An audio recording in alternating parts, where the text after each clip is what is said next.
Oke guys, jadi pada kesempatan kali ini saya akan sedikit ngobrol-ngobrol gitu ya, saling sharing aja, bertukar pikiran.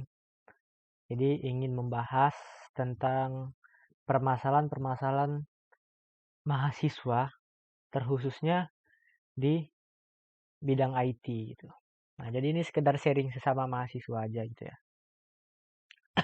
Nah, jadi sekarang saya ada ngerangkum nih dari sebuah situs namanya Kodepolitan, yang mana tuh judulnya 7 penyakit mahasiswa IT yang menyebabkan sulit bersaing di industri. Nah, ini kan 7, tapi di sini saya buat cuma 6, karena menurut saya yang satu lagi itu nggak terlalu penting lah untuk dibahas gitu. Jadi saya ambil 6 aja. Oke, langsung ya. Jadi yang pertama itu em, nggak ngerti jurusan yang diambil. Nah, jadi sedikit cerita nih. Biasanya ini orang-orang yang nggak ngerti jurusan yang diambil ini, itu orang-orang yang kalau di tempat saya ya, itu orang-orang yang dari dapat penerima beasiswa KIP kuliah khususnya. Nah, kenapa begitu? Karena di kampus saya itu jurusan atau prodi yang menerima bantuan KIP kuliah atau beasiswa, yaitu cuma dua. Yang S1-nya itu jurusan RPL, lalu satu lagi itu D3, jurusan akuntansi. Itu di tempat saya. Nah, jadi mau nggak mau mereka-mereka ini yang lulus KIP kuliah dan maunya itu S1, pasti pilihannya ya cuma satu itu tadi. Apa itu ya itu tadi, rekayasa perangkat lunak gitu ya, RPL. Nah, ya sebenarnya nggak salah juga karena kan emang ya udah rezekinya di situ mau gimana lagi gitu kan. Tapi itu tadi kita sebagai mahasiswa harusnya sadar dan bertanggung jawab dengan apa yang kita pilih. Contoh misal kita udah tahu nih, kita akan masuk ke jurusan RPL. Harusnya setidaknya kita kenalan dulu atau ya mencari tahu lah kan setidaknya apa sih RPL itu, kira-kira apa aja sih yang dipelajari gitu.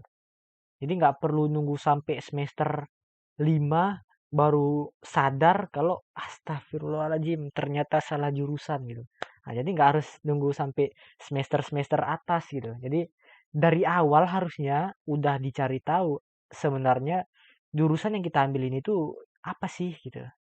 Nah, jadi jangan sampai udah semester 6 kayaknya aku salah ngambil jurusan nih. Ya, udah telat lah ya. Udah telat. Oke, jadi lanjut nih nomor 2. Kelamaan galau nyari jati diri.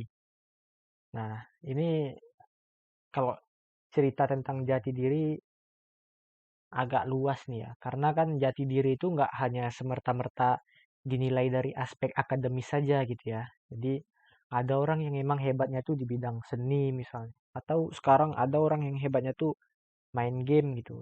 Jadi terlalu luas lah kalau kita bahas tentang jati diri ini tadi. Lalu nomor 3, ngerasa salah jurusan. Nah ini tadi yang dibahas di poin pertama. Banyak orang-orang yang nggak ngerti jurusan yang diambil, lalu setelah di semester-semester atas mereka langsung ngerasa salah jurusan gitu. Ah itu makanya sih ya, dari poin awal ini, ya kalau misalnya ada lah nih ya, orang yang belum kuliah nonton video ini gitu ya. Sebaiknya, karena kan tadi, kalau kita ngambil jurusan dari program beasiswa kan nggak lengkap tuh ya jurusan yang bisa dipilih gitu. Jadi kalau misal kebetulan hanya satu jurusan yang kita nggak tahu itu jurusan apa gitu. Ya itu tadi setidaknya sebelum masuk kita pelajari dulu, kita cari tahu ini jurusan yang akan aku ambil ini jurusan apa ya. Jadi jangan sampai nanti pada saat udah semester-semester atas kita ngerasa salah jurusan. Aduh kayaknya aku salah jurusan nih. Jadi selama dari awal semester sampai saat ini kamu ngerasa salah jurusan tuh ngapain aja gitu. Kok lama kali sadarnya gitu. Jadi sebaiknya jangan ya. Jadi ya itu tadi. Oke, yang keempat itu kurang update informasi. Nah, jadi eh ya apalagi kan di jurusan IT ini, IT, Information Technology atau kalau bahasa Indonesianya teknologi informasi. Masa iya sih jurusan yang katanya teknologi informasi, tapi mahasiswanya kurang update informasi gitu ya. Jadi saran saya, ini sedikit saran saja ya. eh, Perbanyaklah baca-baca artikel, atau kalau misalnya males sekali nih ngebaca gitu ya. Nggak, rasanya kayak aduh bosen kali baca, ngantuk gitu. Oke, kita sukanya nonton video nih. Nah, setidaknya kita tuh di YouTube, tontonlah video-video yang sekiranya bermanfaat dan memberikan informasi untuk kita gitu. Jadi mulai dari ya banyak sih channel-channel YouTube yang membahas seputaran teknologi gitu ya. Ya bisa dicari-cari. Nah, itu semua, informasi itu semua bisa diperoleh sebenarnya dengan rasa keingintahuan dari diri kita sendiri. Jadi eh, kalau kita nggak ada rasa keingintahuan, pasti nggak akan ada keinginan untuk mencari informasi gitu. Ya, jadi itu tadi. Nah, sedikit pesan nih untuk tadi teman-teman yang misal ngerasa salah jurusan gitu ya. eh saya pernah nonton di sebuah video channel YouTube 1% yang ngebahas tentang filsafat gitu. Nah, jadi di situ dibilang, katanya kita jangan menjadikan patokan akan menjadi apa kita ke depannya dengan jurusan yang kita pilih saat ini. Contoh misal, saya sekarang kuliah jurusan TI, Teknik Informatika. Nah, ini pesan untuk diri saya sendiri, ya, itu jangan sampai berpatokan kalau aku jurusan TI berarti nanti aku setelah tamat dari kuliah ini pasti akan kerja di jurusan yang terkait dengan IT juga gitu. Nah, jadi jangan sampai seperti itu karena ya namanya rezeki kita nggak ada yang tahu ya. Bisa aja kita kerjanya apa gitu. Yang kita inginkan C, terus ternyata di masa depan yang kita dapat B, itu kita nggak ada yang tahu.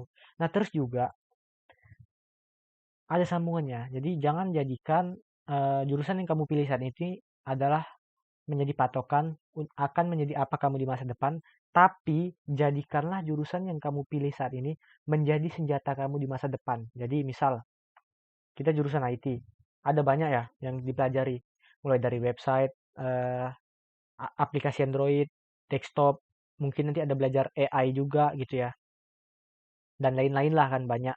Nggak harus yang seputar IT juga nggak masalah. Jadi perbanyak wawasan, perbanyak ilmu gitu. Nah, apa sih yang dimaksud dengan senjata itu? Jadi gini, kita kan nggak tahu nanti ke depannya kita bakalan jadi apa dan peluang apa yang akan datang kepada kita. Contoh, dulu pada saat kalian kuliah, kalian tuh hanya fokus ke pelajaran website aja misal. Jadi kalian nggak belajar Android, nggak belajar AI, nggak belajar yang lain-lain lah gitu kan. Ya nggak salah sih sebenarnya, cuman ini alasannya.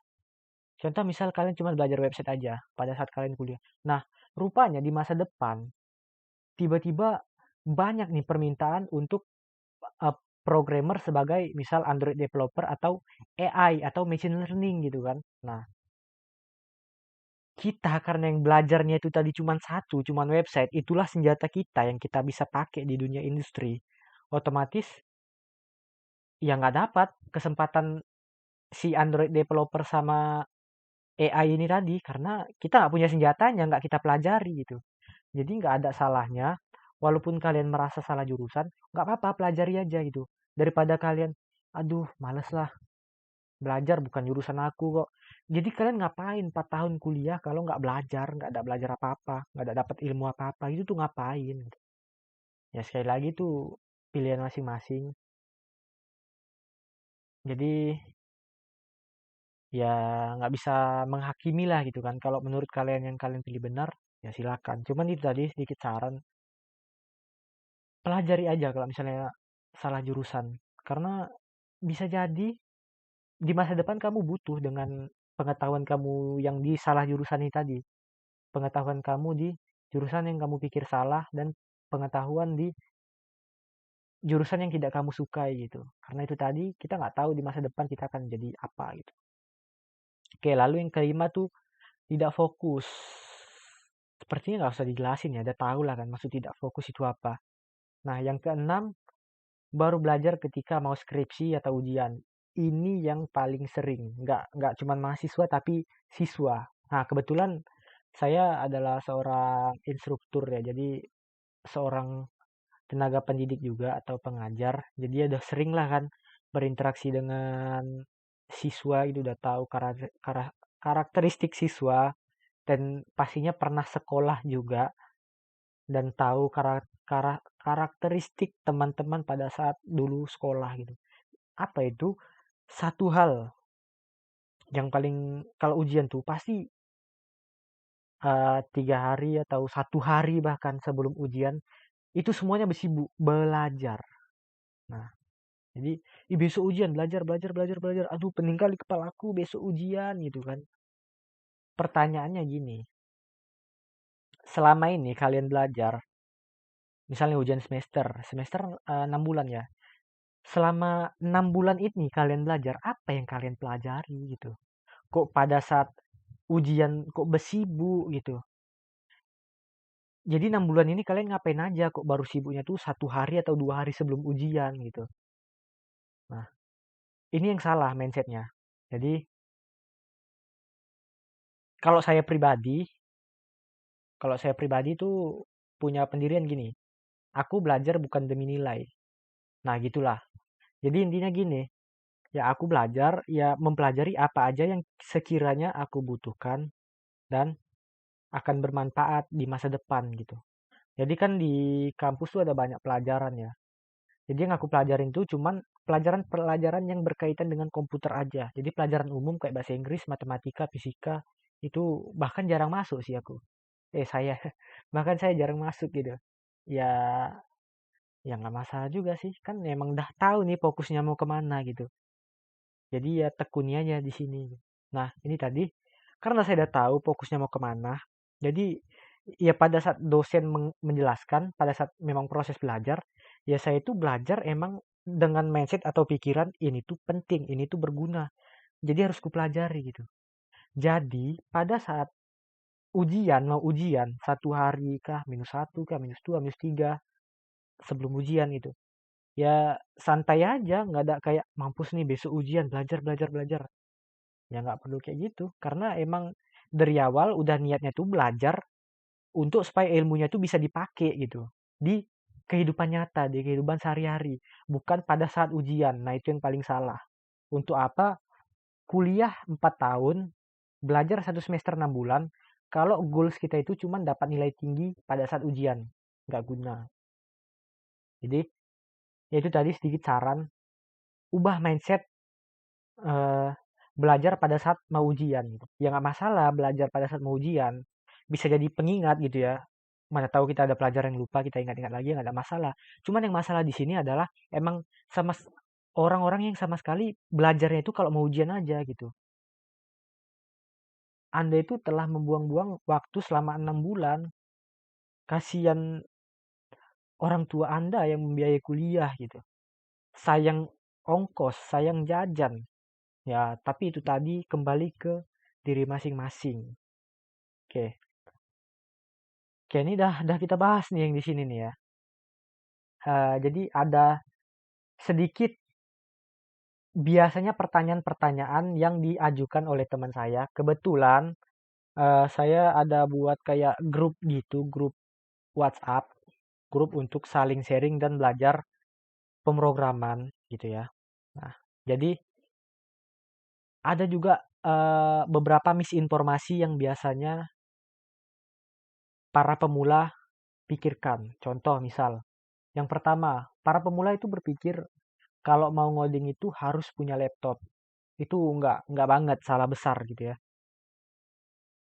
Karena kalau cerita sendiri gitu, dulu saya pertama kali belajar pemrograman itu pada saat kelas 10 SMK tahun 2017. Itu pertama kali kenal tuh yang namanya mata pelajaran algoritma. Bukan. Mata pelajaran pemrograman dasar. Nah, ya salah satu pelajarannya itu tadi algoritma, tipe data, apalah gitu kan, operator dan lain-lain gitu.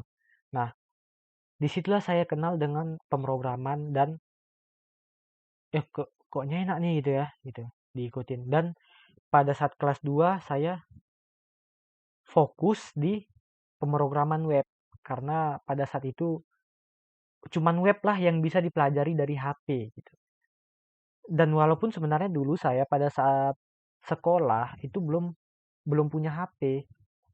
Jadi saya itu belajar full menggunakan apa fasilitas sekolah. Jadi kan ada di sekolah kan ada labnya kan. Jadi ya full belajar dari situ. Itu tadi karena saya nih orangnya tipe yang nggak mau belajar pelajaran umum kayak matematika, bahasa Inggris gitu. Ini bukan ngajarin ya, tapi ini cerita pengalaman pribadi aja. Jadi karena nggak mau belajar itu PKN bahasa Indonesia. Jadi di pelajaran ini saya biasanya tuh MT atau meninggalkan tempat atau nggak masuk lah di pelajaran itu.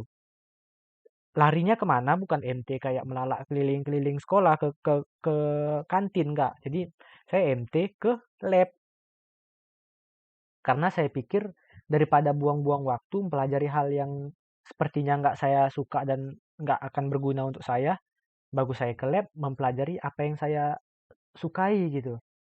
Jadi saya setiap pelajaran gitu ke lab sendiri, belajar otodidak dari YouTube, dari Google, terus belajar dari ya kayak mikir nih enaknya buat apa ya gitu, apa ya ide yang keren. Nah, coba diterapin gitu apa nah, best project gitu ya, ngoding-ngoding gitu. Nah, lalu itu sampai sore tuh di sekolah, sampai sore. Karena emang ya biar lama belajarnya gitu kan, sampai sore di sekolah. Bahkan pernah sampai malam juga, pernah. Serius. Ya itu ada gurunya lah di situ kan, nggak mungkin juga nggak ada guru sampai malam di sekolah. Jadi ya itu tadi kalau pertanyaan. Nah kan gini, oh iyalah bisa namanya belajarnya pakai komputer juga kan dari sekolahnya kan dari lab. Jadi kalau pakai HP gimana? Oke, jadi kan tadi saya bilang saya nggak punya HP itu pada saat sekolah. Tapi sebenarnya di rumah ada HP, bukan HP saya tapi HP yang minjem gitu. Jadi ada atuk kan atau kakek lah kan. Dia ada HP, ya udah kalau di rumah saya pinjam, itulah yang saya pakai untuk belajar. HP-nya dulu Samsung J1 Mini Prime. Jadi ya kecil lah, kecil, kecil. Itulah yang saya pakai untuk belajar. Ya kalian sekarang HP mungkin udah sebesar ini kan, bahkan bisa lebih besar gitu. Apa susahnya ngetik kayak gini? Dulu kalau kecil layarnya kecil kali gitu. Ngetiknya capek, susah gitu ya. Karena emang mau belajar nggak ada masalah, jalani aja. Jadi saya sendiri itu punya HP ini yang saya pegang nih sama laptop itu setelah tamat sekolah. Tamat sekolah, kerja di sebuah toko, jadi karyawan kan toko buku gitu. Kerja 5 atau 5 bulan, saya kumpul uangnya, udah inilah beli HP dan laptop. Baru itu di tahun 2021 atau 2020 ya, baru punya laptop. Nah, jadi kalau ada yang bilang, iyalah enak bisa ngoding karena punya laptop. Ya sekarang, laptopnya sekarang. Tapi dulu gimana pada saat belajar gitu ya. Ya emang nggak bisa dipungkiri punya laptop itu sangat mempermudah proses belajar. Nggak bisa dipungkiri. Sangat-sangat mempermudah. Tapi bukan sebagai alasan kalau kita nggak punya laptop kita nggak mau belajar gitu. Yaitu kembali ke alasan sendirilah, alasan masing-masing ya terkait pembelajaran. Nah, kayak udah cukup lah ya pembahasan tentang apa tadi kalau nggak punya laptop gitu. Oke, ada timbul lagi pertanyaan. Kalau mau belajar pemrograman harus bisa bahasa Inggris nggak? Oke, sebenarnya nggak harus bisa bahasa Inggris untuk di awal, tapi dipastikan nanti pada saat belajar akan setidaknya bisa bahasa Inggris yang biasanya muncul di komputer gitu. Nah, mungkin beda nih bahasa Inggris dengan yang kalian pelajari di kampus atau yang kalian pelajari di sekolah dengan bahasa Inggris yang biasanya kalian temui di sistem. Jadi kita pada saat belajar pemrograman itu rata-rata kebanyakan sumber referensi belajarnya itu ya bahasa Inggris gitu, channel dari luar. Terus juga bahasa pemrogramannya itu sendiri juga basicnya itu bahasa Inggris bukan bahasa Indonesia. Jadi mau nggak mau untuk di awal emang nggak harus bisa bahasa Inggris, tapi pasti kalau kalian belajar pasti nanti ke depannya bisa sendiri. Jadi nggak dipaksakan harus menghafal one two three four, nggak gitu. Jadi ya bisa aja gitu. Tapi bisanya di sini bukan untuk conversation ya, bukan untuk percakapan. Jadi kalau kalian ngebaca, misal baca artikel bahasa Inggris, kalau disuruh terjemahkan mungkin kalian nggak bisa apa sih gitu kan.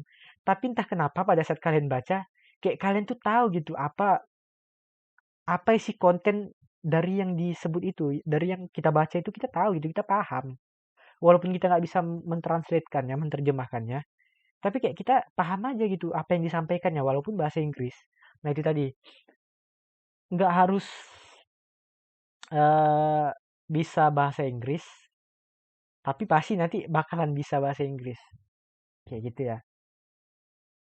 Oke, terakhir nih, tadi ada yang titip pertanyaan di grup. Oke, pertanyaannya, jadi gini Pak, saya mau nanya, sudut pandang orang awam dengan sudut pandang programmer tuh gimana sih kalau soal teknologi? Oke, sebenarnya ini sih em, ya udah jelas beda lah kan orang yang paham teknologi, programmer gitu, dengan orang awam. Biasanya tuh orang awam kalau udah nengok kita pakai komputer, masuk jurusan TKJ atau jurusan IT, itu berarti semua yang ada hubungannya dengan komputer kita bisa gitu. Kayak sering nggak sih kalau anak IT tanya bisa hack hack ini nggak, bisa hack bank nggak, bisa bobol bank nggak, bisa buat akun judi nggak, bisa buat situs judi nggak? Pasti sering lah. Bahkan lebih nggak masuk akalnya bisa betuli TV nggak gitu ya. Bisa betuli HP nggak, bisa betuli laptop nggak. Ya, ya itu tadi kalau orang awam taunya kalau jurusan IT itu berarti bisa semua yang berkaitan dengan IT. Tapi nyatanya kan padahal IT itu terlalu luas gitu. Banyak cabang-cabang yang nggak semuanya kita pelajari gitu. Jadi yang kalau orang-orang counter yang bisa betuli HP misalnya, ya belum tentu dia bisa ngoding. Sama juga kita yang bisa ngoding, yang bisa buat aplikasi, belum tentu kita bisa betulin HP. Jadi emang ada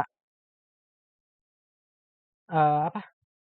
Emang ada perannya masing-masing gitu ya. Jadi nggak sebagai orang yang orang IT kita pasti tahu, cuman itu tadi kalau orang awam pasti nggak tahu. Jadi gimana cara ngatasinnya? Ya udahlah, biarin aja, diemnya aja gitu. Biarin iya, heeh, heeh, gitu aja. Terus nanya juga, bedanya cara pemanfaatan smartphone untuk orang yang ngerti IT, orang IT sama orang awam.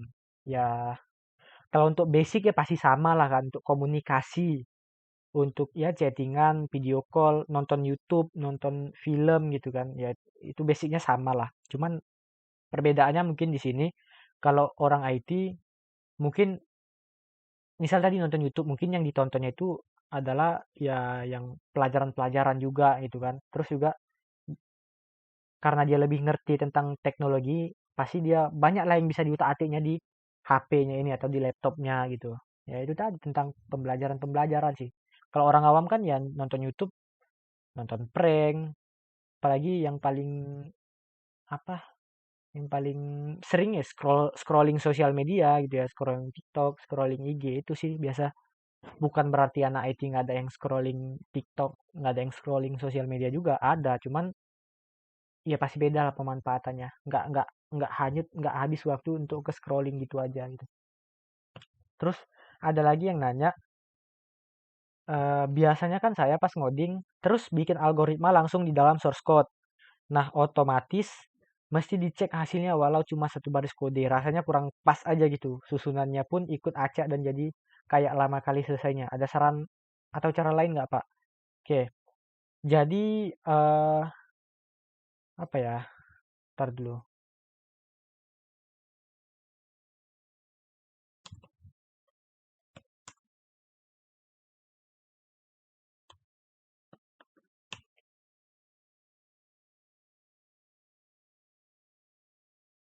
Di sini kalau kalau misalnya mau searching, oh bukan proses metode.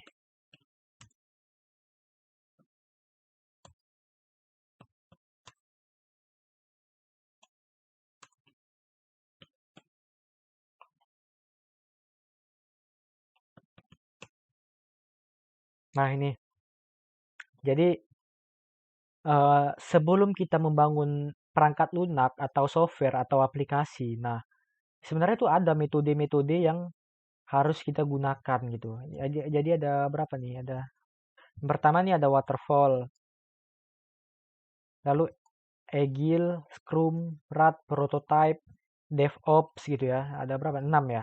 Nah, nanti silakan ya coba aja dibaca sendiri gitu. Kalau untuk lebih jelasnya, lebih terperincinya bedanya waterfall, Agile, Scrum itu apa sih gitu ya. Untuk rinciannya itu silakan aja dicari tahu sendiri, dibaca sendiri gitu. Nah, tapi kalau dari saya sendiri tambahan pribadi supaya kita nggak teracak-acak, nggak ribet-ribet, udah buat aplikasinya nanti tiba-tiba terpikir kayaknya bagus kayak gini nih, dah dirubah lagi gitu kan. Alangkah baiknya itu ya kita planning dulu nih kita mau buat apa dan di dalam aplikasi yang mau kita buat nih kira-kira apa aja gitu yang bakalan kita buat, apa aja fitur-fitur yang akan kita sediakan. Ya jadi alurnya dipersiapkan gitu. Jadi mulai dari si user mengunjungi website kita sampai si user keluar lagi dari website kita atau aplikasi kita itu dipikirkan semua. Lalu cara mikirkannya gimana itu terserah entah mau dicoret-coret di kertas atau mau dicoret-coret di desain dari komputer atau mau sekedar dihayalkan aja itu nggak ada masalah. Yang penting benar-benar kita konsepkan, kita rincikan dari user pertama kali buka aplikasi kita sampai user keluar dari aplikasi kita lagi, itu user bisa ngapain aja dan alurnya gimana gitu. Dan apa-apa aja yang ada mau kita buat di dalam aplikasi kita. Nah itu yang harus kita persiapkan dan kita bangun, kita rancang. Jadi nggak nanti udah tengah jalan, oh kayaknya bagus nih buat ini. Wah rombak lagi. Oh kayaknya bagusnya kayak gini, rombak lagi gitu. Jadi lama. Boleh ngerombak tapi nanti setelah selesai. Itu namanya update. Nah, jadi kalau udah selesai, rasa kita ada yang kurang, kayak oh ini kurang aman nih keamanannya. Oh ini tampilannya kurang pas. Baru kita update gitu. Jangan pada saat kita proses pembangunan, pada saat kita proses modding, terpikir ide-ide liar lainnya, langsung kita ubah total gitu. Itu salah, itu merepotkan gitu. Jadi ya itu sih. Kalau misalnya biar nggak repot, itu tadi diperhitungkan, dirincikan di konsep apa-apa aja yang mau ada di aplikasi kita, terus kita maunya tuh si user dari pertama kali masuk sampai nanti dia keluar lagi dari aplikasi kita, dia bisa ngapain aja dan gimana alur-alurnya gitu. Ya, mungkin gitulah. Udah berapa menit nih? Kayak panjang juga. Oke, 27 menit. Cukup lah ya. Jadi mungkin untuk eh, bincang-bincang malam ini cukup sekian aja gitu. Nanti akan diupload ke YouTube. Paling di share-share di WA, di IG gitu ya. Nggak ada yang nonton pun nggak masalah sih. Ini kayak ngisi waktu gabut aja. Pengen ngobrol-ngobrol ke diri sendiri aja lah kan. Oke, mungkin segitu aja dari saya. Terima kasih.